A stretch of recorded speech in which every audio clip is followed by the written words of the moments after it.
हमारे उद्धारकर्ता और हमारे प्रभु यीशु मसीह के धन्य नाम में आप सबको मेरा नमस्कार। మన రక్షకుడైన ప్రభువైన యేసుక్రీస్తు నామములో మీ అందరికీ ప్రేమవందనములు. The Lord in His grace has given us one more opportunity to sit under the sound of His word. परमेश्वर ने अपने अनुग्रह से और एक अवकाश हमें दिया है कि हम उसके वचनों के द्वारा उसके पास बैठ सकें। ప్రభు మరొక తరుణం మనకి ఇచ్చారు ఆయన వాక్యం ముందు మనకి కూర్చోడానికి. This evening also, as we are waiting upon the manna that is essential for our life, may the Lord bless us and help us. और आज शाम के समय में भी हम जो है परमेश्वर का जो आत्मिक मन्ना है जो हमारे जीवन के लिए बहुत ही आवश्यक है उसमें से हम लेने की कोशिश करेंगे। నేడు రాత్రి కూడా ప్రభు తన మన్నా మన కోసం ఏమైతే సిద్ధపరిచారో అది పొందడానికి మనం సిద్ధంగా కూర్చున్నాము. We have come to the third and the last evening of the series of meetings that have been going on here. और ये जो सीरीज ऑफ मीटिंग था जिसमें आज ये तीसरा और आखिरी दिन में हम आए हैं। ఈ వరుసలో జరిగే కూడికల యొక్క చివరి దినం మూడో దినం ఈ రోజు మనం చేరి వచ్చాము. And I thank God for giving me this occasion to be connected with all of you and sharing God's word. और मैं परमेश्वर का धन्यवाद करता हूं कि आप सब लोग के साथ इस तरह से जुड़कर परमेश्वर के वचन बांटने का प्रभु ने मुझे भी जो मौका दिया है। మీ అందరితో ఈ విధంగా కలుసుకొని దేవుని వాక్యం పంచే భాగ్యం నాకు ఇచ్చినందుకు దేవుని నేను కృతజ్ఞత చెల్లిస్తున్నాను. I am also thankful to the assembly and the responsible brethren in the assembly for giving me this opportunity. और मैं कलीसिया का धन्यवाद करता हूं और कलीसिया में जो भाई लोग जिम्मेदार हैं उनका भी मैं धन्यवाद करता हूं कि मुझे आपने ये मौका दिया है। సంఘానికి అలాగే సంఘంలో ఉన్న బాధ్యత గల సోదరులకి నాకు ఇచ్చిన తరుణం బట్టి వాళ్ళకి కూడా నా వందనాన్ని తెలియజేస్తున్నాను. It's my prayer and desire that all that we considered these days would be beneficial to all of us in our spiritual Christian life. और मेरी प्रार्थना है और मेरी आशा है कि इन दिनों में जिन बातों को हमने देखा है वो सब भी हमारे आत्मिक जीवन के लिए उन्नति का कारण बने और आत्मिक रीति से वो हमारे लिए लाभदायक हो। నేను ప్రార్థించి ఆశించే విధం ఏంటంటే మనం ఈ నేర్చుకున్న విషయాలు మన ఆత్మీయ జీవితానికి అది ప్రయోజనకరంగా మారాలని నేను కోరుకుంటున్నాను. In these classes we have been especially dwelling upon certain truths from second epistle of Peter. और इन जो क्लासेस में हम जो है विशेष करके दूसरा पत्रस की पत्री से जो विशेष सच्चाइयों को हम देख रहे हैं। ఈ తరగతుల్లో మనం పేతురుకు రాసిన రెండో పత్రిక నుంచి మనం కొన్ని విషయాలు మనం నేర్చుకుంటున్నాం. As we noticed, Peter says that the everlasting kingdom of our Lord is coming. और जैसा हमने पहले भी देखा है पत्रस कहता है कि हमारे प्रभु यीशु मसीह का अनंत राज्य जो है आने वाला है। పేతురు చెప్పిన విషయం మనం ముందు చూసాము. మన ప్రభు యేసుక్రీస్తు యొక్క నిత్య రాజ్యము చాలా సమీపంగా ఉన్నది. When Peter says that, probably he is thinking about the coming of the Lord and all that's going to follow. और जब पत्रस इन बातों को कहता है वो सोच रहा है प्रभु यीशु मसीह के आगमन के बारे में और उसके बाद जो जो बातें होने वाली हैं। పేతురు ఈ మాటలు చెప్తున్నప్పుడు ప్రభు అయిన యేసుక్రీస్తు యొక్క రాకడకు సంబంధించిన విషయాలు దాని తర్వాత జరిగిన విషయాలన్నీ గురించి ఆయన ఆలోచిస్తున్నట్టుగా మనం చూసాము. Especially when he writes to the believers, he is thinking about the time when the believers shall be ushered into the very presence of the Lord. और विशेष करके जब इन बातों को लिख रहा है वो उस समय के बारे में सोच रहा है जब विश्वासी लोग उस परमेश्वर के उस राज्य में प्रवेश करेंगे। విశేషంగా విశ్వాసులకు రాస్తూ విశ్వాసులు ఆ ప్రభువుని ఎదుర్కొనే ఆ సమయం గురించి ఆయన రాస్తున్నారు. And he says that believers should not just be satisfied by a mere entrance, but they should look forward to an abundant entrance. और वो कहता है कि विश्वासी लोग केवल एक सामान्य प्रवेश ही तृप्त ना हो जाए लेकिन परमेश्वर की उपस्थिति में एक आदर के साथ प्रवेश की वो आशा करें। విశ్వాసులు ప్రభు అయిన యేసుక్రీస్తు రాజ్యంలో ప్రవేశించడం ఏదో సాధారణంగా మేము ప్రవేశించామని కాకుండా ఒక సమృద్ధి అయిన ఒక ప్రవేశము కలిగి ఉండాలని ఇక్కడ పేతురు మనకు నేర్పిస్తున్నారండి. In the portions that we considered last two evenings, we have been dwelling upon the truths that he presents before them, the believers, to have that kind of an abundant entrance into the presence of the Lord. और पिछले दो शाम के वक्त में हमने जो देखा कि वो विश्वासियों को उन सच्चाइयों के बारे में बताता है जिसके द्वारा वो जो है उस राज्य में आदर के साथ प्रवेश कर सकते हैं। గత రెండు రాత్రులు మనం చూసాము విశ్వాసులు ఇలాగ ఒక సమృద్ధి అయిన ప్రవేశం ప్రభు సన్నిధిలో చేరాలంటే వాళ్ళకి అవసరమైన కొన్ని సత్యాలు ఏవి ఉన్నాయో ఆ అవసరాలు మనం చూస్తూ వచ్చామండి. For our study this evening, we will be coming to chapter 3 of 2 Peter. इस शाम के समय के हमारे अध्ययन के लिए हम दूसरा पत्रुस का तीसरा अध्याय में आएंगे।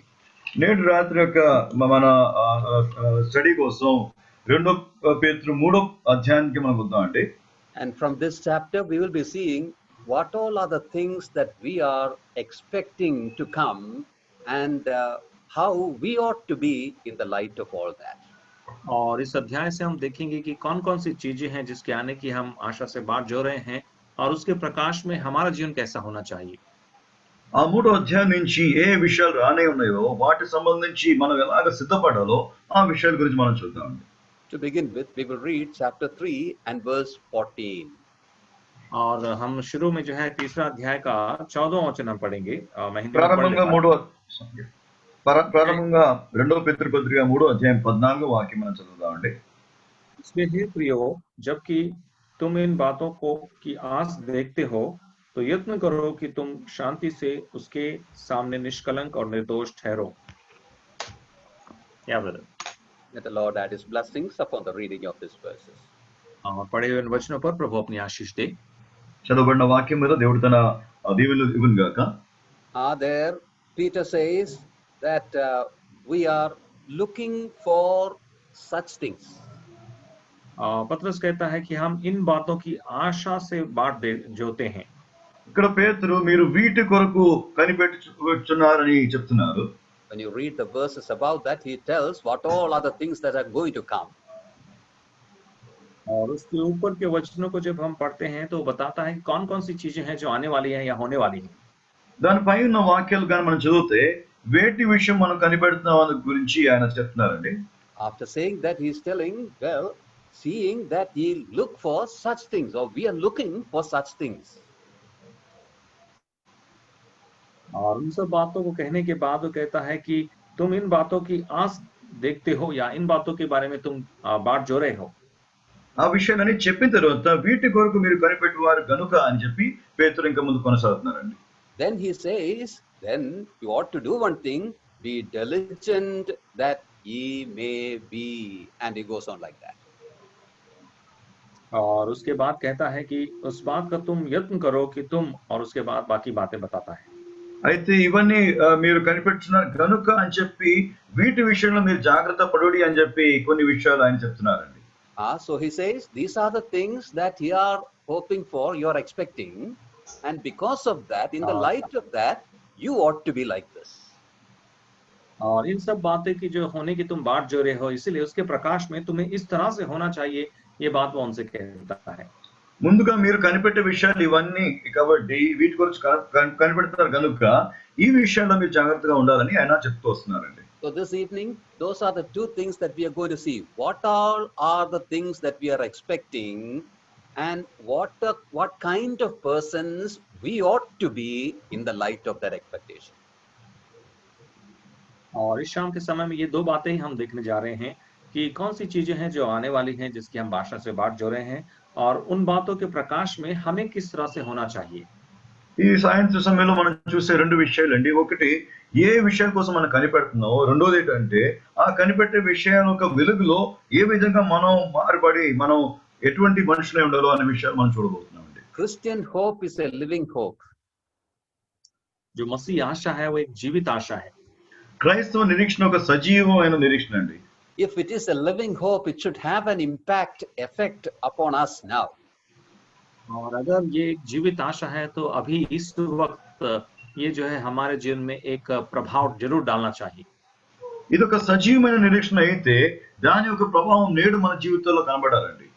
If there is no present effect on our life now, well, the hope that we are speaking of has no meaning at all. इसका हमारे वर्तमान समय में हमारे जीवन में अगर कोई प्रभाव नहीं होता है तो जिस आशा के विषय में हम बात कर रहे हैं उसका कोई अर्थ नहीं होगा। నేడు కానీ దాని యొక్క ఆ నిరీక్షణ యొక్క ప్రభావం మన జీవితంలో లేకపోతే దాని గురించి మాట్లాడే ఏ ప్రయోజనం లేదండి. Traveling in local trains in Mumbai is really an experience. Mumbai के लोकल ट्रेन में यात्रा करना एक अच्छा एक अनुभव है। ముంబైలో ఉన్న లోకల్ ట్రైన్స్ లో ప్రయాణం చేయడం ఒక గొప్ప అనుభవం అండి. Many of you might have come and traveled in that. और आप में से शायद कुछ लोग बहुत आए होंगे और उसमें आप यात्रा किए होंगे। మీలో చాలా మంది ముంబై వచ్చి ఇక్కడున్న లోకల్ ట్రైన్స్ లో మీరు ప్రయాణం చేసి ఉంటారని అనుకుంటున్నాను. So I don't have to explain that experience. उसको फिर मुझे ज्यादा विवरण देने की आवश्यकता नहीं है। అందుకే దాని గురించి ఎక్కువ వివరణగా నేను చెప్పాల్సిన అవసరం లేదు. After we enter in the train, the first thing we will be seeing is if there is any seat to sit. और जैसे ही हम उस लोकल ट्रेन में सबसे पहले जब प्रवेश करते हैं तो सबसे पहले हम देखते हैं कोई सीट है क्या बैठने के लिए। ఆ ట్రైన్ లో ప్రవేశించగానే మనం చూసేది ఏంటండి, ఎక్కడైనా ఖాళీ చోటు ఉందా కూర్చోడానికి అని చూస్తూ ఉంటాం కదా. Even if it is in the midnight, there won't be any seat. और आधी रात को भी अगर आप लोकल ट्रेन पकड़ेंगे तो भी आपको बैठने के लिए वहां सीट नहीं मिलेगा। మీరు అర్ధరాత్రికైనా ట్రైన్ పట్టుకున్నా అక్కడ మీకు కూర్చోడానికి చోటు దొరకదండి. After making sure that there is no seat, और जब आपको निश्चय हो जाता है कि कोई यहाँ सीट नहीं है बैठने के लिए, అంతా చూసి ఇంకా ఒక్క సీట్ కూడా లేదని మీకు తెలిసిన తర్వాత the next thing we will be noticing is who will be the person who is going to get down in the nearest station. और उसके बाद आप देखेंगे कि कौन वो व्यक्ति है जो बहुत निकट वाले स्टेशन में उतरने वाला है। చోటు లేదని చూసిన తర్వాత దగ్గరలో ఉన్న స్టేషన్ లో దిగిపోయి వారు ఎవరని చెప్పి మనం అలా కాసుకొని చూస్తూ ఉంటామండి. There will be certain people who is having the newspaper or magazines open, whose shoes is put off and all that. We are very sure that they are not going to get down in the near stations. बहुत से लोग होंगे जो newspaper पढ़ रहे होंगे या magazine खुला रखे रहेंगे होंगे, अपने जूते निकाल कर आराम से बैठे होंगे, तो हमें पता चलता है कि ये वो लोग नहीं है जो जल्दी उतरने वाले हैं। కొంతమంది అయితే న్యూస్ పేపర్లు తెరిచి మ్యాగజైన్స్ తెరిచి అలా చదువుతుంటారు. కొంతమంది అయితే ఆ చెప్పులు కూడా ఇంకా విప్పి ఇంకా హాయిగా అలా కూర్చుని ఉంటారు. వాళ్ళు చూడగానే మనకు అర్థమవుతుంది వీళ్ళు ఇంత తొందరగా దిగేవారు కాదని. But there will be certain people, their shoes will be on, their bag will be in their hand, and every time they will be looking outside to see where they have reached. लेकिन कुछ लोग होंगे जो अपने जूते भी पहने होंगे, बैग भी उनका लगा हुआ रहेगा और वो हर बार बाहर देखते रहेंगे कि क्या है बोलकर। కొంతమంది అయితే ఆ షూస్ అవి వేసుకుని బ్యాగులు చేతిలో పట్టుకుని ఇంకా పద్దాక కిటికీ నుంచి బయట చూస్తూ ఉంటారు ఏమవుతుందో అని.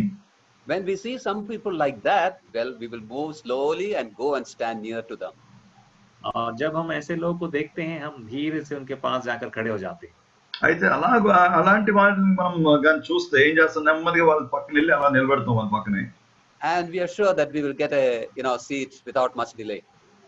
और हमें निश्चय हो जाता है कि बिना किसी देरी के हमें बहुत जल्दी सीट मिलने वाला है। మనకి అర్థమవుతుంది తొందరగానే మనకు ఒక సీటు ఇక్కడ మనకు దొరుకుతుందని. What I'm trying to say is, by looking, well, we know who are the people who are going to get down, who is ready to get down next. और मैं ये कहना चाहता हूँ कि हमें पता चल जाता है देखने से ही कि कौन वे लोग हैं जो उतरने के लिए बिल्कुल तैयार या सिद्ध हैं। నేనేం చెప్పాలనుకుంటున్నానంటే చూడగానే మనకు అర్థమవుతుంది దిగడానికి సిద్ధంగా ఎవరున్నారని. When there is an expectation, well, that will have an effect upon us. We will prepare ourselves. अगर इस तरह की कोई एक आशा है तो हमें पता चलता है कि हम अपने आप को तैयार रखते हैं, एक सिद्धता होती है। ఒక నిరీక్షణ అనేది మనకు ఉంటే, కనిపెట్టే విషయంగా అనేది ఉంటే దానికోసం మనకు ఒక సిద్ధపాటు కూడా ఉంటుందండి. That is exactly what we see in this verse also. और इस वचन में वही हम देखते हैं। మనం చదివే ఆ వాక్యంలో కూడా అదే విషయం కూడా మనం చూస్తున్నామండి. Peter says that this is our hope, these are our expectations. पतरस कहता है कि ये हमारी आशा है, इसके लिए हम बाट जोड़े हैं। పేతురు చెప్తున్నాడు ఇవి మన నిరీక్షణ అండి, వీటి కోసం మనం కనిపెడుతున్నాం. Then if that is true, well, then these are the things that are expected from you. अगर ये बात सच है तो फिर ये बातें हैं जो आपकी तरफ से जो है उम्मीद की जा रही है। ఆ విషయాలు సత్యం అయితే మీ గురించి మీ నుంచి ఆశించే విషయాలన్నీ ఇవ్వండి అని చెప్తున్నారు. We may say, we can put it this way. हम ऐसे भी कह सकते हैं. అది ఈ మాటలు ఈ విధంగా కూడా మనం చెప్పుకోవచ్చు.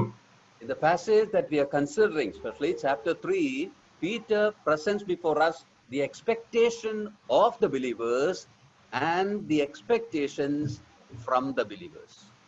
और जो तीसरा अध्याय का जो भाग हम देख रहे हैं उसमें पतरस विश्वासियों की जो आशा है उसके बारे में और विश्वासियों से जो आशा है उसके बारे में कहता है. ఈ మాటల్లో మూడో అధ్యాయంలో పేతురు ఏం చెప్తారంటే విశ్వాసులు ఏ విషయం కోసం నిరీక్షణగా చూస్తున్నారో, విశ్వాసుల నుంచి దేవుడైతే ఏ నిరీక్షిస్తున్నారో, ఈ రెండు విషయాల గురించి పేతురు చెప్తున్నారండి. it is very much connected with what we were considering in the last 2 evenings. और पिछले 2 शाम को जो बातें हमने देखा है, ये उससे बहुत ज़्यादा जो है जुड़ा हुआ है। గత 2 రాత్రులు మనం చూసిన విషయాలకి ఈ రోజు చూసే విషయానికి ఎంతో కలయిక ఉందండి. Because in verse 14, Peter says that, wherefore, beloved, seeing that ye look for such things, be diligent that ye may be found of him in peace. और तीसरा अध्याय का 14वां वचन में पतरस कहता है कि इसलिए हे प्रियो, जबकि तुम इन बातों की आस देखते हो, तो यत्न करो कि तुम शांति से उसके सामने निष्कलंक और निर्दोष ठहरो।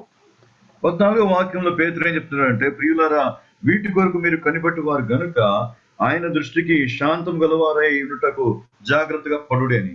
Yeah, in his sight now, and also when he comes, to take us unto him, we ought to be found peaceful, at peace. उसकी उपस्थिति में, उसकी दृष्टि में अभी, और जब वो हमें लेने के लिए आएगा तब भी हमें जो है शांति के साथ उसकी उपस्थिति में हमें दिखाई देना है। ఆయన కోసం కనిపెడుతున్నప్పుడు ఆయన మనల్ని ఇప్పుడు అదే విధంగా ఆయన వచ్చేటప్పుడు కూడా మనం శాంతంగా శాంతితో ఉన్నట్టుగా ఆయన మనల్ని చూడాలండి. That means when he comes, we ought to be found confident. इसका मतलब जब वो आएगा तो हमें जो है हियाव होना चाहिए या धैर्य होना चाहिए। దాని అర్థం ఏంటంటే ఆయన వచ్చినప్పుడు మనల్ని ధైర్యంగా ఆయన మనం చూడాలండి. That again speaks about the abundant or confident or rich entrance into his very presence. और ये भी फिर और एक बार जो है उसकी उपस्थिति में बड़े आदर और धैर्य के साथ के प्रवेश के बारे में ही हमें बताता है। ఇది మళ్ళీ మనం ముందు చూసిన విషయం, ఆయన సన్నిధిలో మనం ప్రవేశించినప్పుడు ఒక సమృద్ధి అయిన ప్రవేశంతో మనం ప్రవేశించే విషయం గురించి చెప్తుందండి. Now in a very brief way, let us look at our expectation. और बहुत ही क्लुप्त में हम जो है हमारी जो आशा है उसके बारे में देखेंगे। చాలా క్లుప్తంగా మనం ఏ విషయాల కోసం కనిపెడుతున్నాం ఆ విషయాల గురించి మనం చూద్దామండి. I want you to notice 2 days that are mentioned over here, by Peter. और यहाँ पतरस 2 दिनों के बारे में जो बता रहा है उसको आप ध्यान करें बोल के मैं चाहता हूँ। పేతురు చెప్పిన 2 రోజుల గురించి, 2 దినాల గురించి మీరు గమనించాలని నేను ఆశిస్తున్నానండి. In verse 10, we have the mention of the day of the Lord. तीसरा अध्याय का 10वां वचन में प्रभु का दिन बोल के वहां पतरस कहता है। 2వ పేతురు పత్రిక 3వ అధ్యాయం 10వ వాక్యంలో ప్రభు దినం గురించి ఆయన ప్రస్తావిస్తున్నాడండి. Then when you come to verse 10, we see about the coming of the day of God. और दूसरी 10वां वचन में हम देखते हैं परमेश्वर का दिन बोल के कहा है। తర్వాత 12వ వాక్యంలోకి వచ్చినప్పుడు దేవుని దినము అనే విషయం మనం చూస్తున్నామండి. Notice that day of the Lord and the day of God. इसे ध्यान दीजिए, 10वां वचन में प्रभु का दिन और 12वां वचन में परमेश्वर का दिन। 10వ వాక్యంలో ప్రభు దినము, 12వ వాక్యంలో దేవుని ఒక దినము అని 2 విషయాలు మీరు గమనించారా? They are 2 different things. ఇవి 2 వేరే వేరే విషయాలు. ये दोनों अलग अलग चीजें हैं। Now, when you look at verse 7, there we see the mention of another day also. और अगर आप 7वां वचन देखेंगे तो वहां और एक दिन के बारे में लिखा है। 7వ వాక్యంలో మరొక దినం గురించి మాట్లాడుతున్నారండి. And that is the day of judgment. और वो न्याय का दिन है। అది తీర్పు దినం అని చూస్తున్నాం. That in fact comes in this day of the Lord. और वो जो है उस प्रभु के दिन में होगा। ఆ తీర్పు దినం అనేది ప్రభు దినం అని చెప్పారు కదా, ఆ దినంలో వస్తుందండి. So as it is included in this day of the Lord, we are not taking it separately. तो वो जो है प्रभु के दिन में ही आता है, इसलिए उसको हम अलग से नहीं देखेंगे। అది ప్రభు దినంలో కలిసి వస్తుంది కాబట్టి దాని గురించి మనం వేరేగా చూడట్లేదండి. What I'm trying to say is here we have the mention of 2 days that are going to come. जो मैं आपसे कहना चाहता हूँ वो ये है कि यहाँ पर 2 दिन जो आने वाले हैं उसके बारे में हम देखते हैं। నేనేం చెప్పదలుచుకోవాలనుకుంటున్నానంటే ఇక్కడ 2 రోజుల గురించి, 2 దినాల గురించి మనకి చెప్పబడుతుందండి. All our expectation, all the Christian hope, all that's going to come, or all that we include in that everlasting kingdom comes in these 2 days. जो भी हमारी आशा है, जो हमारी मसीह आशा है, और जो कुछ भी आने वाला है और जो कुछ भी होने वाला है, वो सब भी इन 2 दिनों में हम देख सकते हैं। మనం ఎదురు చూసే ప్రతి విషయము, మనం ఆశించే ప్రతి విషయము, రాబోయే ప్రతి విషయం కూడా ఈ క్రైస్తవ నిరీక్షణ ఉన్న విషయాలన్నీ కూడా ఈ 2 దినాల్లో ఇమిడి ఉన్నట్టుగా మనం చూస్తున్నాం. Now let me try to explain what these 2 days means. और ये 2 दिन क्या है, मैं आपको थोड़ा समझाना चाहता हूँ. ఈ 2 దినాలు ఏంటో దాని గురించి కొంచెం వివరంగా మీకు చెప్తానండి. When you come to the Old Testament, we see about the day of the Lord. जब हम पुराने नियम में आते हैं, हम प्रभु के दिन के बारे में देखते हैं. పాత నిబంధనలో వస్తున్నప్పుడు ప్రభు దినం గురించి మనం చూస్తున్నామండి. For example, when we come to the book of Joel, उदाहरण के लिए हम जब योएल की किताब में आएंगे, ఉదాహరణగా మనం యోవేలు గ్రంథంలోకి వచ్చినప్పుడు there when you look at chapter 1 and verse 14, Joel किताब उसका पहला अध्याय का 14वां वचन अगर हम पढ़ेंगे, యోవేలు గ్రంథము 1వ అధ్యాయము 14వ వాక్యం మనం చూస్తే there we see it being called as a day of judgment. और वहां हम देखते हैं वो एक न्याय का दिन कहा गया है. అక్కడ ఒక తీర్పు దినం గురించి మనం చూస్తున్నామండి. Look at it. Sanctify ye a fast, call a solemn assembly, gather the elders and all the inhabitants of the land in the house of the Lord your God, and cry unto the Lord, alas, for the day of the Lord is at hand. And it goes on like that. और 14 और 15 वचन में ऐसा लिखा है, उपवास का दिन ठहराओ, महासभा का प्रचार करो, पुरनियों को वरन देश के सब रहने वालों को भी अपने परमेश्वर यहोवा के भवन में इकट्ठा करके उसकी दोहाई दो, उस दिन के कारण आए, क्योंकि यहोवा का दिन निकट है. इस तरह से वो कहता है. 14-15 వాక్యంలో ఉపవాస దినము ప్రతిష్ఠించుడి, వ్రత దినము ఏర్పరచుడి, యెహోవాను తర్వాత ఆ విషయాలని చెప్తూ 15వ వాక్యంలో ఆహా యెహోవా దినము వచ్చెను అని మనం చూస్తున్నాం. In chapter 2 and verse 1 also we see the same thing. The day of the Lord cometh, for it is at hand. और दूसरा अध्याय का पहला वचन में भी हम देखते हैं कि यहोवा का दिन आता है, वरन वह निकट ही है. 2వ అధ్యాయం 1వ వాక్యంలో కూడా యెహోవా దినము వచ్చుచున్నది, అది సమీపమై ఉన్నదని చూస్తున్నాం. In verse 11 also, the last portion, chapter 2 verse 11, for the day of the Lord is great and very terrible, and who can abide it?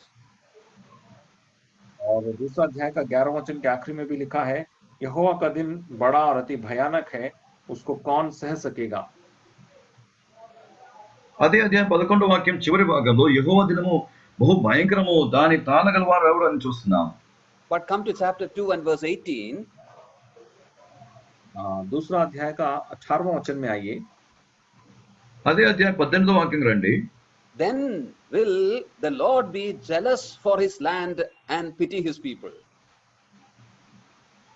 तब यहोवा को अपने देश के विषय में जलन हुई और उस अपने प्रजा पर वो तरस खाया.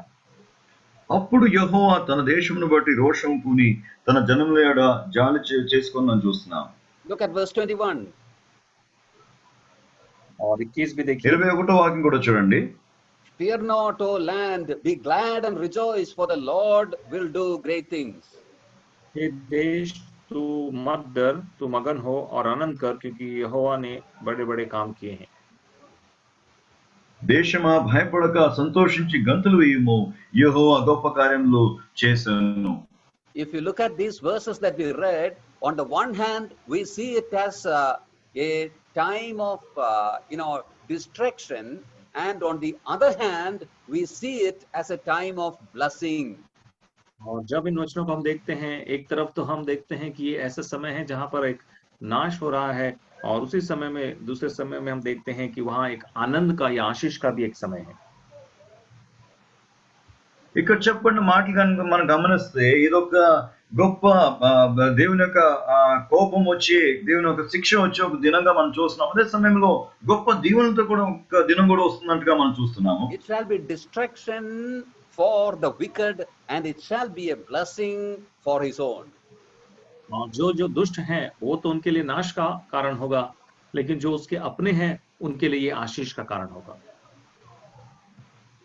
అయితే దుష్టులైన వారి కోసం తీర్పు నాశనకరమైన ఒక దినంగా ఉంటుంది, కానీ దేవుని ప్రజలకి ఒక గొప్ప దీవెనకరమైన దినంగా ఉంటున్నట్టుగా చూస్తున్నాం.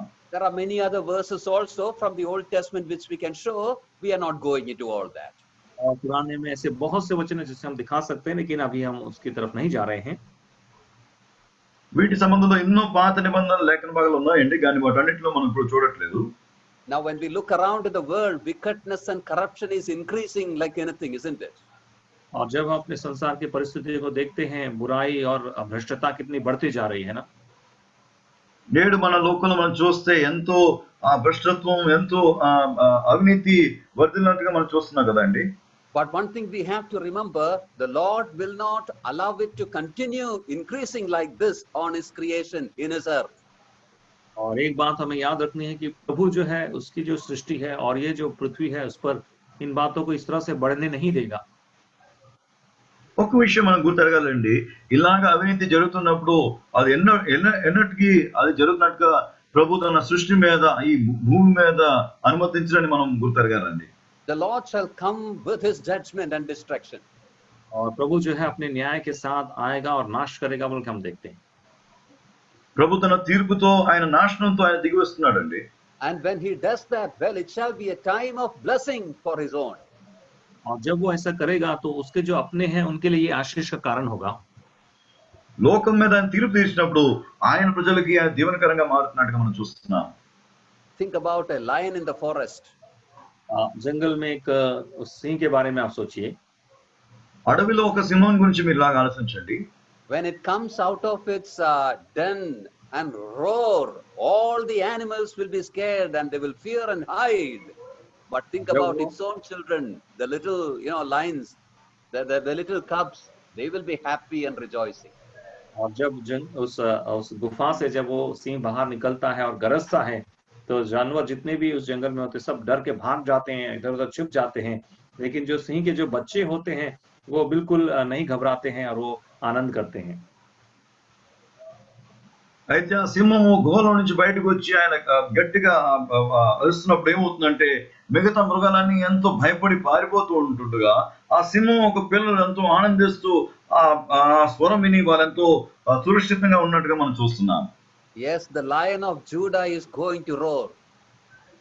जो यहूदा का जो गोत्र का जो सिंह है वो गरजने वाला है। అయితే యెహూదా గోత్రానికి చెందిన ఆ సింహము ఆయన గర్జించబోతున్నారండి. That shall be the day of the Lord. और वही प्रभु का दिन होगा। ఆ దినమే ప్రభు దినం అని చూస్తున్నాం. A blessing to his own and destruction to the wicked. और जो दुष्ट हैं उनका तो नाश होगा, लेकिन जो उसके अपने हैं उनके लिए ये आशीष होगी। తన సొంత ప్రజలకి ఒక దీవెనకరమైన దినం గాని దుష్టులకి ఒక నాశనకరమైన దినంగా ఆ దినంగా ఉండబోతుందని చూస్తున్నాం. Now when is this going to come? लेकिन ये कब आने वाला होगा या कब होगा? అయితే ఇది ఎప్పుడు జరగబోతుంది? Kindly turn with me to 2 Thessalonians. आप मेरे साथ दूसरा थेस्सलोनिकी की पत्रिका निकालिए। నాతో పాటు తెస్సలోనికీయులకు రాసిన రెండో పత్రికకి రండి. Chapter 2 and verse 2. दूसरा अध्याय का दूसरा वचन। రెండో అధ్యాయం రెండో వాక్యం, రెండో తెస్సలోనికీ పత్రిక రెండో అధ్యాయం రెండో వాక్యం. When you read that, we understand that some people had troubled this Thessalonian believers.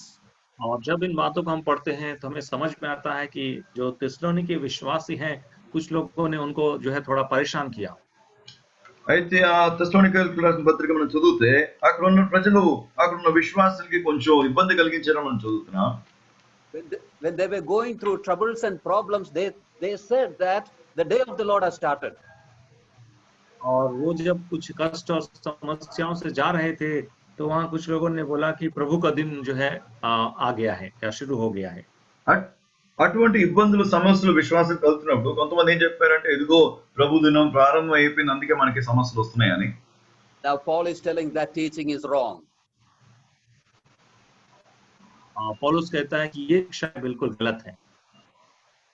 పౌలు ఏం చెప్తున్నారంటే ఇలాంటి ఒక బోధ అది తప్పుడు బోధ అని చెప్తున్నారు. Something should happen before the beginning of the day of the Lord. और प्रभु के उस दिन की शुरुआत से पहले कुछ होना बहुत जरूरी है। ప్రభు దినం ప్రారంభించే ముందు కొన్ని విషయాలు జరగవలసిన చాలా అవసరం ఉందని చెప్తున్నారు ఆయన. What is that should happen before the day of the Lord should start? और प्रभु के उस दिन के आरंभ से पहले क्या होना है? ప్రభు దినం ప్రారంభించే ముందు ఏం జరగాలండి? Look at verse 3. तीसरा वचन आप देखिए। మూడో వాక్యం గమనించండి, 2వ అధ్యాయం 3వ వాక్యము. Let no man deceive you by any means, that for that day shall not come, except there come a falling away first, and that the man of sin be revealed, the son of perdition. किसी रीति से किसी से के धोखे में ना आना, क्योंकि वह दिन ना आएगा जब तक धर्म का त्याग ना हो ले और वह पाप का पुरुष अर्थात विनाश का पुत्र प्रकट ना हो। మీరు చంచలపడి త్వరపడి చంచల మనసులో కాకున్నట్లు తర్వాత 3వ వాక్యంలో మొదటి భ్రష్టత్వం సంభవించి నాశన పుత్రులకు పాప పురుషుడు బయలుపడితేనే గాని ఆ దినము రాదు అని మనం చూస్తున్నామండి. When you look at the middle of that verse, it says that before the beginning of the day of the Lord, the falling away should happen first. और उस वचन के बीच में अगर हम देखेंगे तो ऐसा लिखा है कि प्रभु के उस दिन के शुरू होने से पहले बहुत से लोग जो है गिर जाएंगे या फिर त्याग करेंगे। అయితే ఆ 3వ వాక్యం మధ్య భాగంలో మనం చూస్తే ఎంతమంది పడిపోతున్నట్టుగా మనం చూస్తున్నాము. That word falling away should be understood as the taking away, or the Lord coming and taking away his own. और उस वचन को हम इस तरह से समझना है, वो जो गिर जाना या जो इंग्लिश में फॉलिंग अवे लिखा है, वो प्रभु का आगमन और प्रभु अपने लोगों को ले जाने का वो समय या दिन है। అయితే వాక్యంలో మనం ఇంగ్లీష్ లో ఫాలింగ్ అవే అనే మాట మనం చూస్తున్నాం కదా, దానికి అర్థం ఏంటంటే ప్రభు వచ్చి తన ప్రజల్ని తీసుకుని పోయి ఆ సందర్భం గురించి మాట్లాడుతున్నారండి అక్కడ. For that phrase tells us about the rapture of the church. और ये जो वचन है यहाँ, ये भाग हमें उस उठाए जाने को, या जो इंग्लिश में जो रैप्चर करते हैं उसके बारे में बात करता है। ఆ మాట ఏం చెప్తుందంటే సంఘాన్ని ప్రభు తీసుకునే విషయం గురించి ఆ విషయం మనకి తెలియజేస్తుందండి. As long as the church is on the earth, the Lord cannot pour his judgment upon this world. और जब तक कलीसिया इस संसार में है, परमेश्वर जो है अपने प्रकोप को इस संसार में भी नहीं सकता। ఎంతవరకు అయితే సంఘం ఈ భూమి మీద ఉంటుందో అంతవరకు ప్రభు తన కోపం ఈ భూమి మీద ఆయన వేయలేరండి. Rapture must happen first. और उससे पहले कलीसिया का उठाए जाना होना है। దానికన్నా ముందు సంఘం ఎత్తబడాలండి భూమి మీద నుంచి. When we come to 1 Thessalonians chapter 4, there we see the picture of that rapture being clearly told. और जब हम पहला थिस्सलुनीस का 4वां अध्याय में आते हैं, उस उठाए जाने की तस्वीर को बहुत ही स्पष्ट रूप से हम वहां देखते हैं। మొదటి తెస్సలోనికీయులకు రాసిన పత్రిక 4వ అధ్యాయానికి వస్తే ఆ సంఘం ఎత్తబడే విషయం గురించి అంత స్పష్టంగా అక్కడ రాయబడి ఉందండి. When you read verses 16 and 17, we are told that the Lord himself shall descend from heaven, and those who are dead in Christ shall rise first, and those who are alive shall be transformed, and they together shall be caught up into the very presence of the Lord itself. पहला थिस्सलुनीस 4वां अध्याय का 16 और 17 में हम देखते हैं, क्योंकि प्रभु आप ही स्वर्ग से उतरेगा, उस समय ललकार और प्रधान दूत का शब्द सुनाई देगा और परमेश्वर की तुरही फूंकी जाएगी, और जो मसीह में हैं वे पहले जी उठेंगे। तब हम जो जीवित और बचे रहेंगे उसके साथ बादलों पर उठा लिए जाएंगे कि हम प्रभु से मिलें, और इस रीति से हम सदा प्रभु के साथ रहेंगे। మొదటి తెస్సలోనికీయులకు రాసిన పత్రిక 4వ అధ్యాయము 16-17 వాక్యాల్లో మనం ఏం చూస్తున్నామంటే ప్రభు తానే దిగి వస్తారు. తర్వాత క్రీస్తునందు మృతులైన వారు మొదటి లేతురు, ఆమె ఎదుట సజీవులమై నిలిచి ఉండ మనము వారితో కూడా ఏకంగా ప్రభువుని ఎదుర్కొన్నట్టు మేఘల మీద కొనిపోబడతామని ఈ విషయం మనం చూస్తున్నాం. This is the rapture. This is the picture of the rapture we have over here. और ये जो है कलीसिया के उठाए जाने की तस्वीर है जो हम यहाँ पर देखते हैं। ఇది సంఘం ఎత్తబడే ఒక పటం అని మనం చూస్తున్నాం. The beginning of the day of the Lord shall be after this rapture, or after this falling away. और कलीसिया का जो उठाए जाना है उसके बाद ही जो है प्रभु का जो उस क्रोध का दिन या प्रभु का दिन जो है शुरू होगा। సంఘం ఎత్తబడిన తర్వాతనే అండి ఈ ప్రభు ఒక దినము, ఆ ప్రభు ఒక కోపము వస్తున్నట్టుగా మనం చూస్తున్నాం. When is it going to happen? When is the Lord going to come in the air to take the church? और ये कब होने वाला है, कब प्रभु हवा में आएंगे और हमें उठाकर ले जाएंगे? ప్రభు ఎప్పుడు వస్తారండి? ప్రభు సంఘాన్ని తీసుకెళ్ళడానికి జరిగే విషయం ఎప్పుడు జరుగుతుందండి? We do not know when it is going to happen. वो कब होने वाला है? మనకు తెలియదు ఇది ఎప్పుడు జరగబోతుందని. It can happen now itself. ये अभी इसी वक्त भी हो सकता है. అది ఇప్పుడు మనం మాట్లాడుతున్నప్పుడు ఇప్పుడు కూడా అది జరగొచ్చండి. I have no guarantee that I will be able to complete this sentence. मुझे कोई निश्चितता नहीं कि इस वचन को या इस सेंटेंस को मैं पूरा भी कर सकूं. నేను ఇప్పుడు మాట్లాడుతున్న సెంటెన్స్ కూడా నేను పూర్తి చేస్తానో లేదో అని నాకు నమ్మకం లేదండి. What we read here can happen right now itself. जो बातें हमने यहाँ पर पढ़ी हैं वो अभी इसी वक्त भी हो सकती है. ఇప్పుడు మనం చదివిన వాక్యం నేడు ఇప్పుడు కూడా అది జరగొచ్చండి. Unless that happens, the day of the Lord shall not start. और जब तक वो नहीं होगा, यानी कि कलीसिया को उठाया जाना जब तक नहीं होगा, तब तक वो प्रभु का दिन शुरू नहीं होगा. అది జరగకుండా అంటే సంఘం ఎత్తపడకుండా ప్రభు దినం అనేది జరగదు. Now come to 1 Thessalonians chapter 5 and verse 2. अभी हम पहला थिस्सलुनीस का 5वां अध्याय का दूसरा वचन में आते हैं. మొదటి తెస్సలోనికీయులకు రాసిన పత్రిక 5వ అధ్యాయం 2వ వాక్యం దగ్గరికి రండి. There we see that the day of the Lord so cometh as a thief in the night. वहां लिखा है क्योंकि प्रभु का जो दिन है जिससे रात को चोर आता है वैसे आएगा. రాత్రి వేళ దొంగ ఎలాగ వచ్చునో అలాగే ప్రభు దినము వచ్చునని మీకు బాగా తెలియని చెప్తున్నారు. The coming of the thief in the night is not expected. We don't know when it comes. और रात को जो चोर आता है हमें नहीं मालूम वो कब आता है. రాత్రి వేళ దొంగ ఎప్పుడు వస్తారో అనే విషయం మనకు తెలియదు కదండి. He never rings up a week before and take an appointment to come in the night. एक हफ्ता पहले हमें फोन करके मैं रात को आऊंगा बोल के हमसे चोर कोई अपॉइंटमेंट नहीं लेता है. దొంగ వచ్చినప్పుడు ఒక్క వారం ముందు నేను వచ్చే వారం మీ ఇంటికి వచ్చి దోపిడీ చేస్తానని మనకు చెప్పి అపాయింట్మెంట్ తీసుకొని రారు కదండి. Thief can come any night. जो चोर है वो किसी भी रात को आ सकता है. దొంగ ఏ రాత్రైనా ఆయన రావచ్చు. So is the coming of the Lord also. और उसी तरह से प्रभु का आना भी है. ప్రభు రాకడ కూడా అదే విధంగా జరుగుతుందండి. And if the coming of the Lord is like that any moment, then the day of the Lord that should start immediately is also like the coming of the thief. और जब प्रभु का आगमन कभी भी हो सकता है, तो जो प्रभु का दिन है वो भी किसी भी वक्त उस चोर की नाई जो रात में आता है उस वक्त हो सकता है. ప్రభు రాకడ ఎప్పుడైనా జరగవచ్చు అంటే ప్రభు దినం కూడా ఆ దొంగ ఎలాగైతే వస్తున్నాడో అలాగే వస్తున్నట్టుగా మనం చూస్తున్నాం.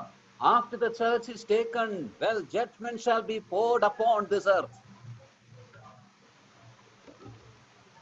कलीसिया जब उठा ली जाएगी उसके बाद जो है हम देखते हैं कि जो न्याय है उस पृथ्वी पर उंडेल दिया जाएगा. ఆ సంఘం ఎత్తబడిన తర్వాత మనం చూస్తున్నాము ఆ తీర్పు అనేది ఈ భూమి మీదకి వస్తుంది. When you read from chapter 6 to 18 of the book of Revelation, we see the description of all that judgments that shall be poured upon this earth at that time. और जब हम प्रकाशित वाक्य को पढ़ते हैं 6वां अध्याय से लेकर 18 वचन तक हम देखते हैं जो जो न्याय हैं जो इस पृथ्वी पर आने वाले हैं या उंडेल दिए जाने वाले हैं. ప్రకటన గ్రంథము 6వ అధ్యాయం నుంచి 18వ అధ్యాయం వరకు మనం చదువుకున్నప్పుడు లోకం మీదకి రానున్న తీర్పు గురించి అక్కడ మనం చూస్తున్నాం. And after the church is being taken, they shall be rewarded in the mid-air. और जब कलीसिया उठा ली जाएगी तो उस मध्य आकाश में उनको जो है प्रतिफल मिलेगा. సంఘము ఎత్తబడిన తర్వాత మధ్య ఆకాశంలో వారు ప్రతిఫలం పొందుతారు. And they shall be, or the church shall be presented before the Father after that.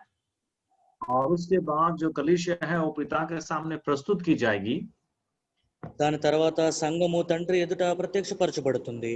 And with the Lord Jesus Christ, well, they shall come to this very earth, and that is in that glorious appearance.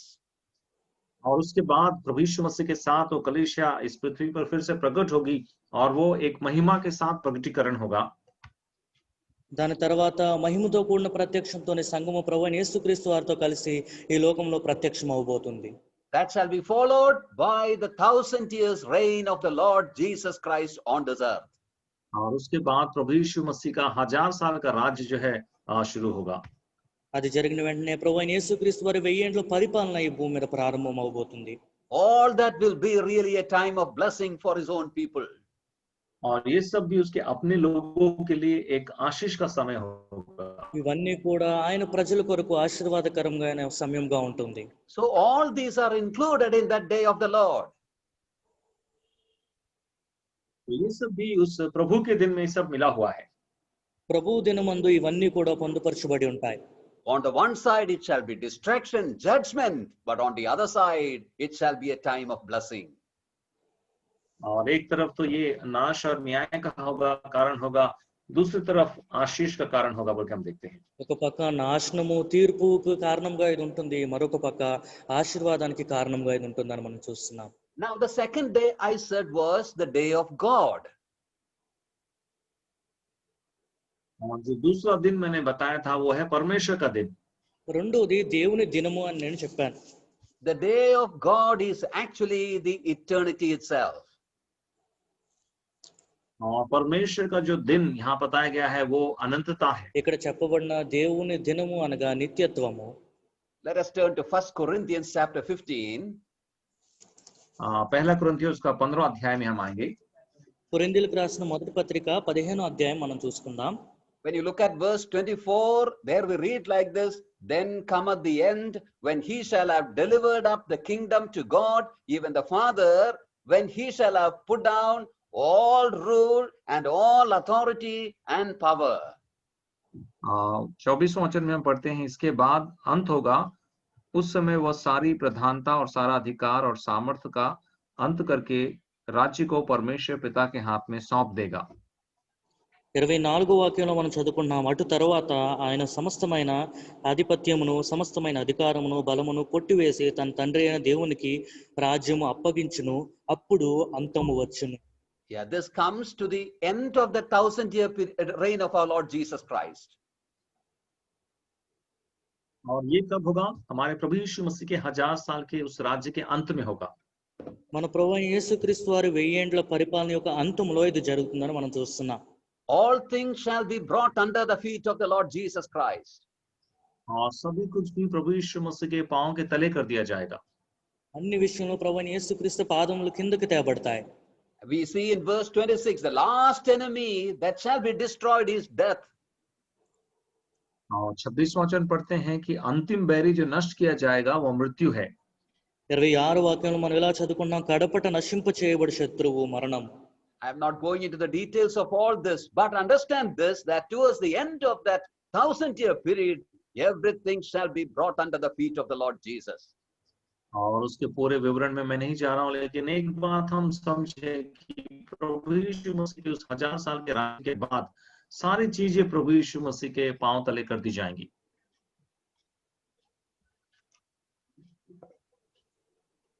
Kumar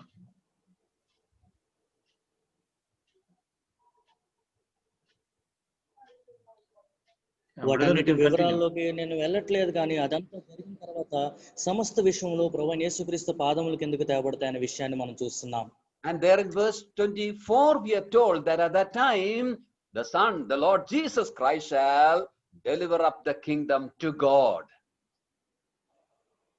और 24वां वचन में हम बताया गया कि उस समय में जो पुत्र है सारे राज्य को पिता के हाथ में सौंप देगा।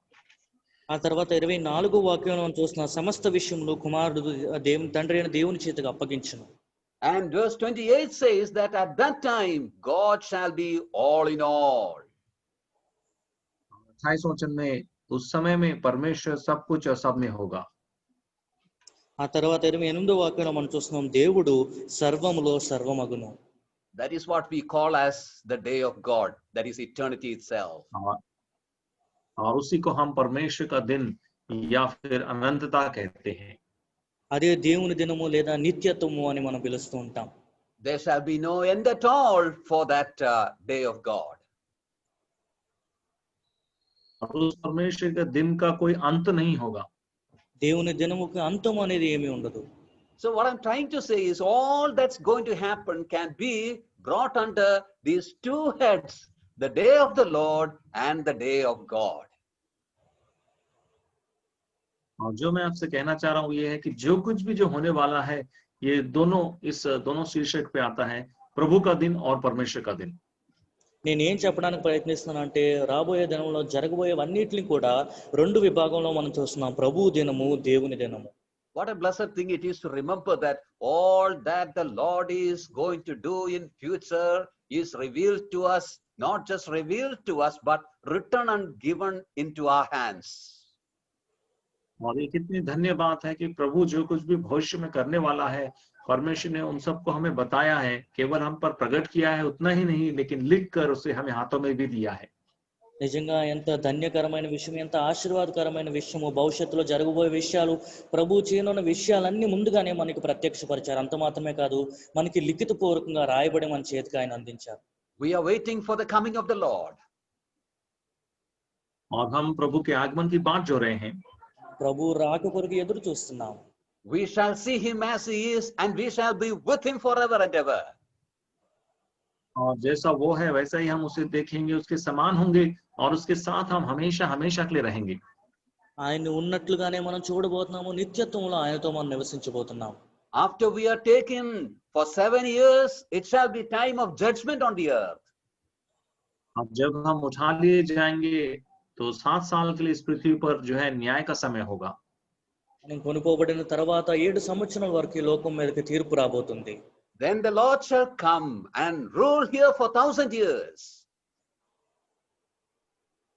उसके बाद प्रभु वापस पृथ्वी पर आएंगे और 1000 साल के लिए राज्य करेंगे। వచ్చిన తర్వాత 1000 ఏండ్ల పరిపాలన భూమి మీద జరగబోతుంది. All those things that shall happen on the earth comes under the day of the Lord. जो कुछ भी इस पृथ्वी पर होने वाला है वो सब भी प्रभु के दिन उस शीर्षक के तले आता है। భూమి మీద జరగబోయే అంశాలన్నీ కూడా ప్రభు దినము అనే శీర్షిక కిందకి వస్తున్నాయి.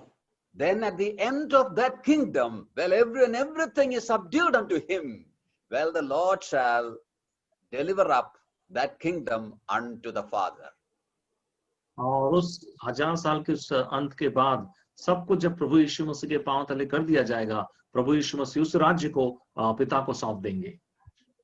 1000 ఏండ్ల పరిపాలన ఆఖరికి వచ్చినప్పుడు అన్ని విషయంలో ప్రభు యేసుక్రీస్తు వారి పాదముల కిందకి తేబడతాయి. అప్పుడు అవన్నీ కూడా ఆయన తండ్రి చేతికి అప్పగించనున్నారు. That shall be the beginning of the day of God. और वो परमेश्वर के दिन का शुरुआत होगा. అదే దేవుని దినముకు ప్రారంభం అవుతుంది. And there shall be no end for that day at all. और उस दिन का कोई अंत नहीं होगा. ఆ దేవుని దినముకి అంతం అనేది ఏమీ ఉండదు. Now Peter is telling, we are looking for these things. This is our hope. और पतरस कहता है कि हम इन चीजों की बात जो रहे हैं, ये हमारी आशा है. ఇప్పుడు పేతురు చెప్తున్నాడు, ఈ విషయాల కోసం మనం ఎదురు చూస్తున్నాం, ఇదే మన నిరీక్షణ. That is what we saw there in verse 14. Wherefore, beloved, seeing that ye look for such things.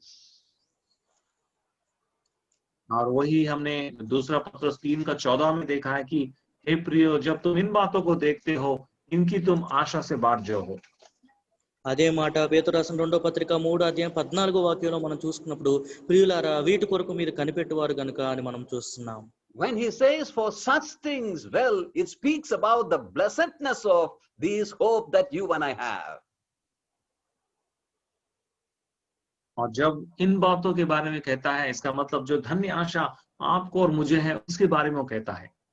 కనుక ఇక్కడ పేతురు వీటి కొరకు అని చెప్తున్నప్పుడు మనకున్న శుభప్రదమైన నిరీక్షణ గురించి మనం జ్ఞాపకం చేసుకుంటున్నాం. But then one thing we have to remember. और एक बात हमें स्मरण रखनी है. ఈ ఒక విషయం మనం జ్ఞాపకం ఉంచుకోవాలి. If we have hope for such things, as I said earlier, well, there should be an impact, an effect upon our day-to-day lives. और जब इन सब बातों के बारे में जब हमारी आशा है, तो इसका एक प्रभाव हमारे जीवन में प्रतिदिन दिखाई देना चाहिए, होना चाहिए. ఈ విషయాలన్నిటి గురించి మనకి ఇలాంటి శుభప్రదమైన నిరీక్షణ ఉన్నప్పుడు మన ప్రతిదిన దైనిక జీవితంలోని దాని ప్రభావం కనిపించాలి. Now, what kind of people we ought to be who have this kind of a hope? और जब हमें ऐसी आशा है तो हमें किस प्रकार की प्रजा होकर रहना है? ఇలాంటి శుభప్రదమైన నిరీక్షణ మనం కలిగి ఉన్నప్పుడు మనం ఎటువంటి ప్రజలుగా ఉండాలి? Or what are the expectation that God has from people like us or from us? और परमेश्वर हमसे क्या चाहता है? हम जैसे लोगों से परमेश्वर क्या आशा करता है? లేదా మనలాంటి ప్రజల నుంచి మన నుంచి దేవుడు ఏమి కోరుకుంటున్నారు? Let me just bring to your attention certain responsibilities of you and I as we wait for these things. और इन बातों की जब हम बात जो रहे हैं, आपकी मेरी कुछ जिम्मेदारियों को मैं आपके सामने लाना चाहता हूँ. ఈ విషయాల గురించి మనం ఎదురు చూస్తున్నప్పుడు నీకు నాకు ఉన్న కొన్ని బాధ్యతల గురించి మీ ముందు నేను తీసుకురావాలనుకుంటున్నాను. In verse 11, we are told that we should be holy. We should have a holy conduct and godliness. और 11वें वचन में दूसरा पत्रस 3 का 11 में कहता है कि हमें जो है पवित्र चाल चलन रहना चाहिए. పేతురు రాసిన 2వ పత్రిక 3వ అధ్యాయం 11, 12 వాక్యాలు మనం చదివినప్పుడు పరిశుద్ధమైన ప్రవర్తనతోనూ భక్తితోనూ మనం ఉండాలని చూస్తున్నాం. About the necessity of holiness, we had seen on the first in both the classes last 2 evenings. और पिछले 2 शाम को हमने पवित्रता की आवश्यकता के बारे में देखा है. పరిశుద్ధత దాని ప్రాముఖ్యత గురించి గడిచిన 2 క్లాసెస్ లో మనం చూసుకున్నాం. Now, one thing we should remember, when Peter is writing about the holiness, well, I'm sure that he gives it very prominence for that, very most importance for that. और पत्रस जब पवित्रता के बारे में लिखता है, उसके बारे में बहुत बहुत अच्छी तरह से लिखते हुए बहुत प्रामुख्यता उसको देता है. పేతురు పరిశుద్ధత గురించి రాస్తున్నప్పుడు దానికి ఎంతో ప్రాముఖ్యత ఇస్తూ రాస్తున్నాడు అనే విషయం మనం అర్థం చేసుకోవాలి. When he tells about the responsibilities, he puts that first. और जब वो जिम्मेदारियों के बारे में बात करता है तो सबसे पहले पवित्रता के बारे में लिखता है. మనకున్న బాధ్యతల గురించి ఆయన చెప్పడం ప్రారంభించినప్పుడు అన్నిటికన్నా మొదటిగా పరిశుద్ధతని ఆయన ముందుంచుతున్నాడు. Even when we come to chapter 1 of 1 Peter, when he tells about the responsibilities of the believers, he tells this first: be holy, for I am holy. और पहला पत्रस में पहला अध्याय में जब आते हैं जहां विश्वासियों की जिम्मेदारी के बारे में कहता है, तो वहां भी यही बात पहले कहता है कि जैसा मैं पवित्र हूं वैसा तुम भी अपने सारे चाल चलन में पवित्र बनो. పేతురు రాసిన మొదటి పత్రిక 1వ అధ్యాయంలో విశ్వాసులకున్న బాధ్యతల గురించి చెప్తున్నప్పుడు కూడా నేను పరిశుద్ధుని కనుక మీరును పరిశుద్ధంగా ఉండాలని మాటను అక్కడ చెప్తున్నాడు. Probably when he wrote this, well, he might have remembered his experience in the upper room. और जब इन बातों को लिखा होगा तो उस ऊपरी कोठरी में उसके अनुभव को उसने स्मरण किया होगा. ఈ మాటల్ని పేతురు రాసినప్పుడు పై గదిలో ఉన్నప్పుడు ఆయన అనుభవాన్ని ఆయన జ్ఞాపకం చేసుకున్నాడేమో. The Lord came and washed the feet of the disciples. और प्रभु यीशु मसीह आए और चेलों के पांव धोए. ప్రభువైన యేసుక్రీస్తు వారు వచ్చి శిష్యుల పాదములు కడిగారు. When he came to Peter, he said, "No, you will not wash my feet." और जब वो पतरस के पास आया तो पतरस ने बोला, प्रभु तू मेरे पांव नहीं धोएगा. ఆయన పేతురు యొద్దకు వచ్చినప్పుడు ప్రభువా నీవు నా పాదములు కడగకూడదు అని పేతురు అడిగాడు. Remember what the Lord answered? और आपको स्मरण होगा प्रभु ने क्या कहा. ఇక్కడ ప్రభు ఏమి జవాబు ఇచ్చారో అది మనకు జ్ఞాపకం ఉంది కదా. The Lord said, "If I don't wash you, you have no part with me." प्रभु ने कहा अगर मैं तुझे नहीं धोऊंगा तो तेरा और मेरा कोई साझा या कोई संगति नहीं होगा. ప్రభు అక్కడ చెప్తున్నారు నేను నిన్ను కడగని ఎడల నీకు నాతో పాలి లేదు. That means if I do not wash you, if you don't have the daily cleansing in your life, you have no fellowship with me. इसका मतलब अगर मैं तुम्हें नहीं धोता हूं या प्रतिदिन तुम्हें नहीं धोया जाना होगा तो तुम्हारा और मेरा कोई संगति नहीं है. దాని అర్థం ఏంటంటే నేను నిన్ను కడగని ఎడల ప్రతిదినము కడుగుబడట అనే అనుభవం నీలో లేనట్లయితే నీకు నాకు సహవాసం లేనట్లే. Yes, as the children of God, we may be having that relationship, but if we don't keep ourselves holy, we will lose the fellowship. और जब हम परमेश्वर की संतान हैं उसके साथ वो संबंध हमारा होगा, लेकिन हम प्रतिदिन अपने आप को अगर पवित्र नहीं रखेंगे तो हम उस संगति को खो देंगे. ఆ దేవుని పిల్లలుగా ఆ సంబంధం మనకైతే ఉంటుంది కానీ ప్రతిదినము గడుగుబడట అనుభవం లేనట్లయితే ఆయనతో మనకి సహవాసం మనం కోల్పోతాం. These days, the greatest activity, the most common activity we do is washing our hands, isn't it? आजकल के दिनों में सबसे ज्यादा काम हम क्या कर रहे हैं? अपने हाथों को धो रहे हैं। ఈ రోజుల్లో అత్యధికంగా మనం చేసుకునే పని ఏంటి? మన చేతులు కడుక్కుంటున్నాం. How many times we wash our hands daily, isn't it? प्रतिदिन कितने ही बार अपने हाथों को हम धोते हैं? ప్రతి దినము ఎన్నిసార్లు మనం చేతులు కడుక్కుంటున్నాం కదా? Yeah, washing away all the viruses from our hands. और हमारे हाथ से वो पूरे जो वायरस है उसे हम धो देते हैं। మన చేతికి అంటుకుంటున్న వైరస్లు అన్నిటిని కూడా మనం కడిగి వేస్తున్నాం. Sin is more severe and more serious matter than the coronavirus. जो पाप है वो कोरोना वायरस से भी बहुत ही गंभीर बात है। పాపము కరోనా వైరస్ కన్నా చాలా భయంకరమైన విషయం. When it comes in our life, sin comes in our life, in words or thoughts or actions, it is necessary for us to find the solution for it in the blood of Jesus Christ. और जब पाप हमारे जीवन में आता है, चाहे बातों के द्वारा हो या विचारों के द्वारा हो, तो प्रभु यीशु मसीह के लहू के द्वारा उसका परिष्कार हमें देखना चाहिए। ఒకవేళ పాపము మన జీవితాల్లోకి వచ్చినట్లయితే అది నోటి మాట ద్వారా అవ్వచ్చు, మన తలంపుల ద్వారా అవ్వచ్చు, మన కార్యముల ద్వారా అవ్వచ్చు, ప్రభువైన యేసుక్రీస్తు రక్తంలోని దానికి పరిష్కారం మనం పొందాలి.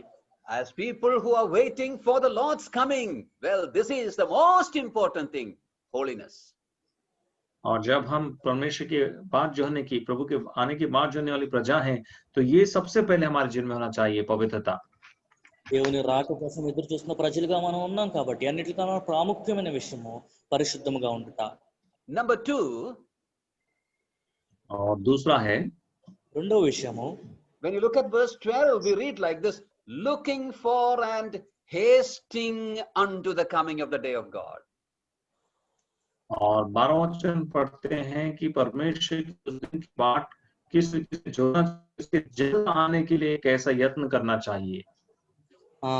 12వ వాక్యంలో మాట మనం చూస్తున్నాం, దేవుని దినపు రాకడు కొరకు కనిపెట్టుచు దానిని ఆశతో అపేక్షించుచు. Here we are told that we have to look for the coming of this, our hope that we have. और यहाँ हम देखते हैं कि जो हमारी आशा है उसके आगमन की हमें बाट जोनी है। మనకున్న నిరీక్షణ బట్టి ఆయన రాక కొరకు మనం ఎదురు చూడాలనే విషయాన్ని ఇక్కడ చూస్తున్నాం.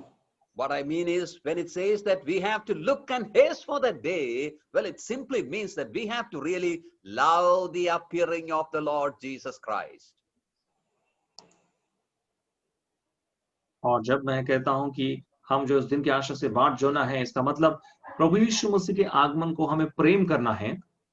దేవుని దినపు రాకడ కొరకు కనిపెట్టుచు దాన్ని ఆశతో అపేక్షించడం అనగా మనం ప్రభువు ప్రత్యక్షపరచబడుటకు ఆయన ప్రేమించుట. Then when you come to verse 15, 15वां वचन में जब हम आते हैं, 15వ వాక్యానికి మనం వచ్చినప్పుడు there it says, and account that the long suffering of our Lord is salvation. और हमारे प्रभु के धीरज को उद्धार समझो कहता है। 15వ వాక్యంలో మన ప్రభు యొక్క దీర్ఘశాంతము రక్షణ ఆధారమైనదని ఎంచుకొనుడి. That means the Lord hasn't come yet. He is, long suffering. और इसका मतलब प्रभु अभी तक नहीं आया है और प्रभु धीरज धरता है। దీని అర్థము ప్రభు ఇంకా రాలేదు, ఆయన దీర్ఘశాంతం వహిస్తున్నాడు. And when it says that that long suffering is salvation, what it means is he is long suffering so that many may be saved.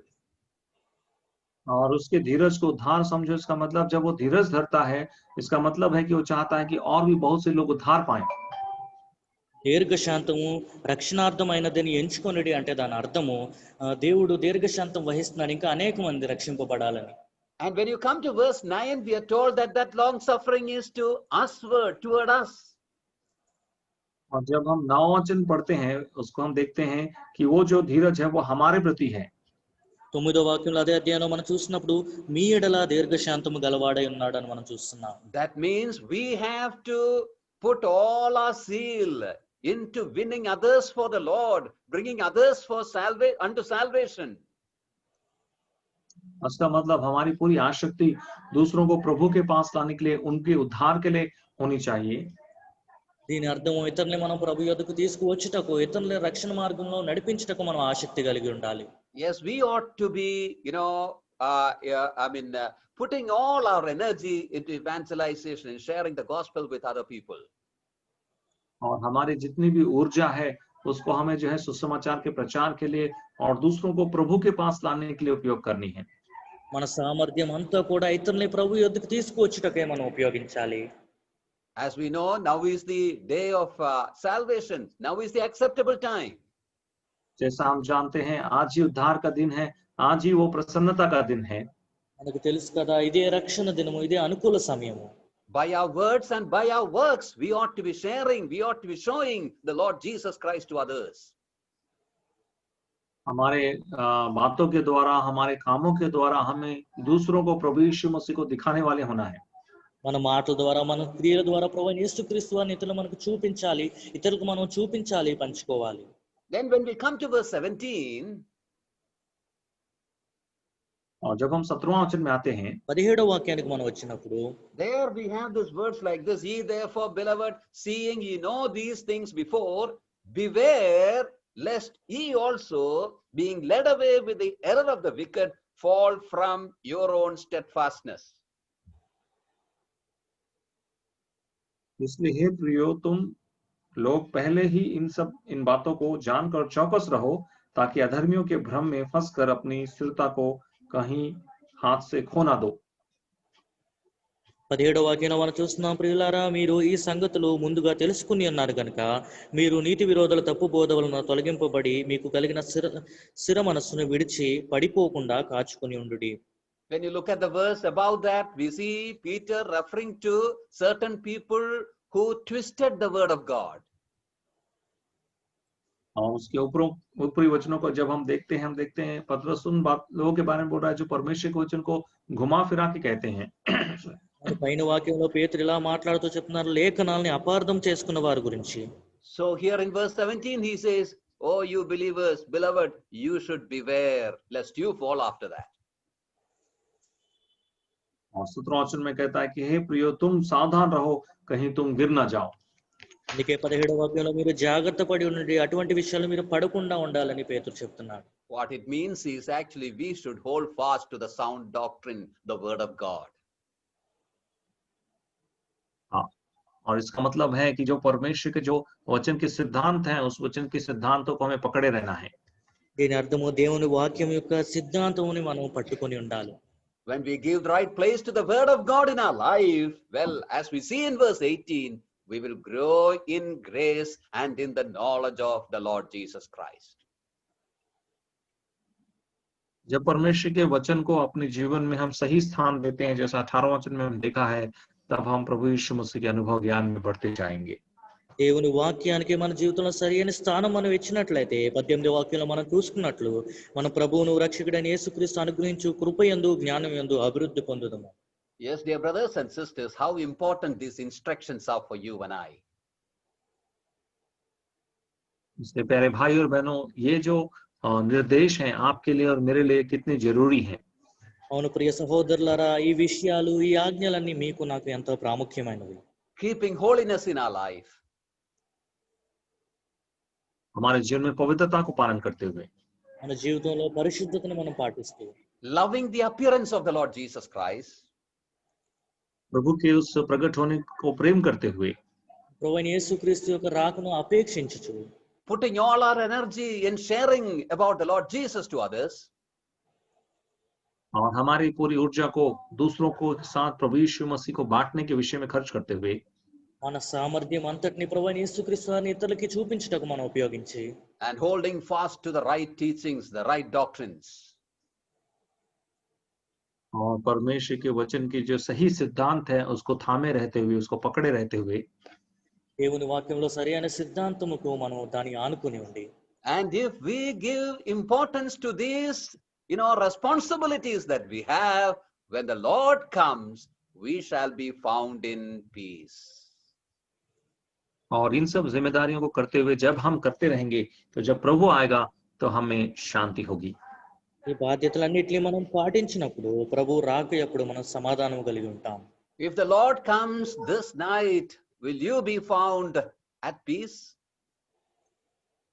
अगर प्रभु आज ही रात आएंगे तो क्या आप उसकी उपस्थिति में शांति के साथ दिखाई देंगे?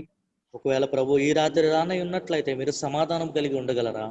After falling into sin, the Lord came into the Garden of Eden. Adam and Eve hid themselves. हम जानते हैं जब आदम हवा ने पाप किया और जब प्रभु उस अदन की वाटिका में आए तो आदम हवा छुप गए। మనకు తెలుసు ఆదాము అవ్వ పాపం చేసినప్పుడు దేవుడు ఆ తోటలోకి వచ్చినప్పుడు వారు దాక్కున్నారు. They could not stand before the Lord in confidence, in peace. और वो शांति के साथ, धैर्य के साथ प्रभु की उपस्थिति में खड़े नहीं हो पाए। దేవుని సన్నిధిలోని ఆత్మవిశ్వాసంతో సమాధానంతో వారు నిలవలేకపోయారు. Let us prepare ourselves so that we may be found in peace, confident in the presence of the Lord when he comes. इसलिए आइए हम भी अपने आप को तैयार रखें कि हम भी जब प्रभु आए तो उसकी उपस्थिति में धैर्य के साथ, शांति के साथ हम खड़े हो सकें।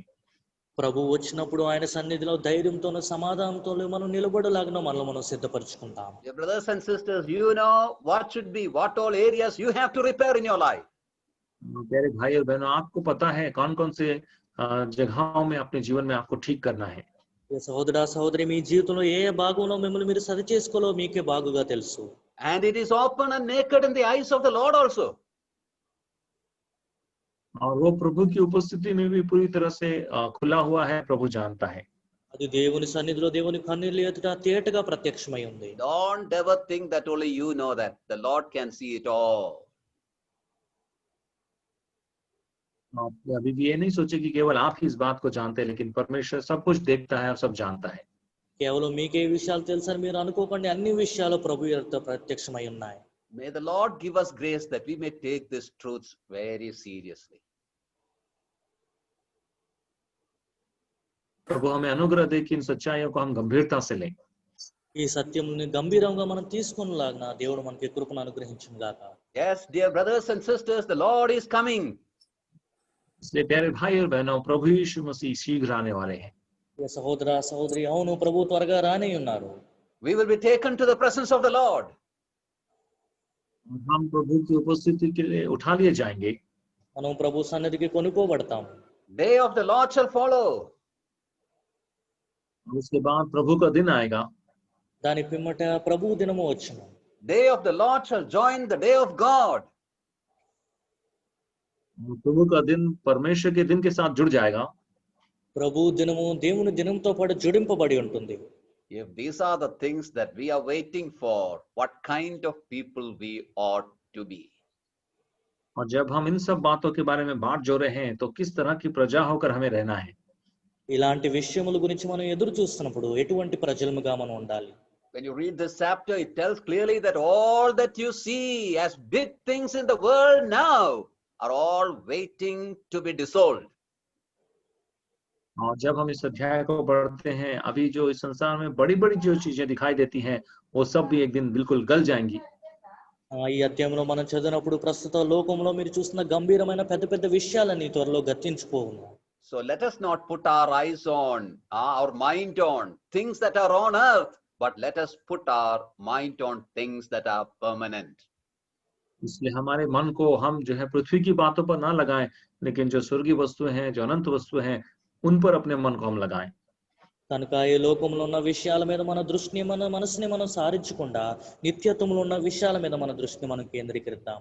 May the Lord help us that we may look at this future, eternity, and order our life now. और प्रभु हमारी मदद करे कि हम इस बातों को देखें, इस अनंतता को, इस भविष्य को देखते हुए अभी अपने जीवन को जो है एक अच्छे क्रम में रखें। ఈ భవిష్యత్తును నిత్యత్వంలో ఉన్న విషయాలను చూసుకుంటూ మన జీవితాన్ని సరిదిద్దుకోవడానికి దేవుడు మనకి సహాయం చేయను గాక. If we do that, well, we shall have a rich and abundant entrance into the everlasting kingdom of our Lord. अगर हम ऐसा करेंगे तो प्रभु के उस अनंत राज्य में हमें बड़े ही धैर्य के साथ एक आदर का प्रवेश होगा। ఇలా మనం చేసినట్లయితే మన ప్రభువైన యేసుక్రీస్తు యొక్క నిత్య రాజ్యంలోకి ఎంతో సమృద్ధి కలిగిన ప్రవేశం మనకు లభిస్తుంది. May God bless these words into our lives. प्रभु इन वचनों से हमारे जीवन में आशीषित करे। ప్రభు ఈ వాక్యాల ద్వారా మన కొరకు ఆయన ఆశీర్వదించును గాక.